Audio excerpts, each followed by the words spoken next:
NCP July পদযাত্রা মুন্সিগঞ্জ থেকে নারায়ণগঞ্জে পৌঁছেছে। সর্বশেষ পরিস্থিতি সম্পর্কে জানাতে যুক্ত হচ্ছেন সহকর্মী বিল্লাল হুসাইন। বিল্লাল, এনসিপির জুলাই পদযাত্রার সর্বশেষ কর্মসূচি আপনি আমাদেরকে জানাবেন এবং সার্বিক পরিস্থিতি আপনি কেমন দেখছেন?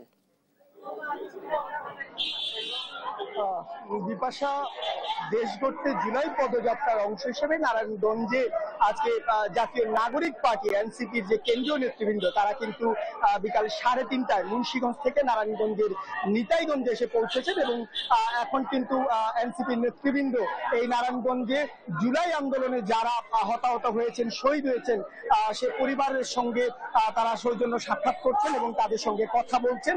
এর পরপরই নিতাইগঞ্জ থেকে নগরীর চাষারা যে গোল চত্বর রয়েছে সেখানে বিবি রোড হয়ে যে পদযাত্রা, সেই পদযাত্রায় তারা অংশ নেবেন।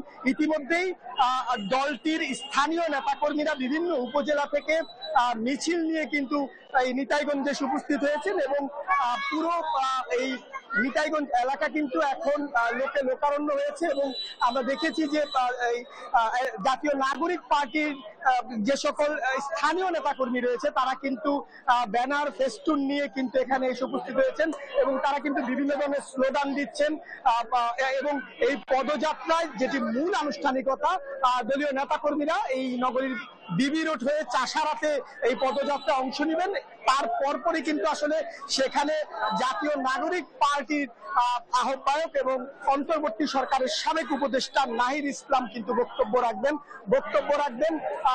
এনসিপির মুখ্য সংগঠক হাসনাত আব্দুল্লাহ, সারজিৎ সহ আজকে যারা আসলে নারায়ণগঞ্জে উপস্থিত হয়েছেন, সামান্তা শারমিন সহ এই দলটির আসলে কেন্দ্রীয় নেতৃবৃন্দ তারা নগরীর চাষার এলাকায় পদযাত্রায় অংশগ্রহণ করার পর তারা কিন্তু নারায়ণগঞ্জবাসীর উদ্দেশ্যে বক্তব্য রাখবেন এবং তাদের যে পরবর্তী নির্দেশনা সেগুলো কিন্তু দলীয় নেতাকর্মী দিবেন এমনটা কিন্তু আমাদেরকে এখন পর্যন্ত এনসিপির যারা স্থানীয় নেতাকর্মী রয়েছে তারা কিন্তু আমাদেরকে জানিয়েছেন।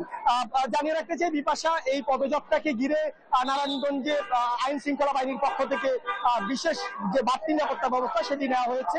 একই সঙ্গে আজকে কিন্তু অন্য আরো দুটি রাজনৈতিক দল অর্থাৎ ইসলামী আন্দোলন বাংলাদেশ এবং গণসংহতি আন্দোলন তারাও কিন্তু নারায়ণগঞ্জে সমাবেশ করছে।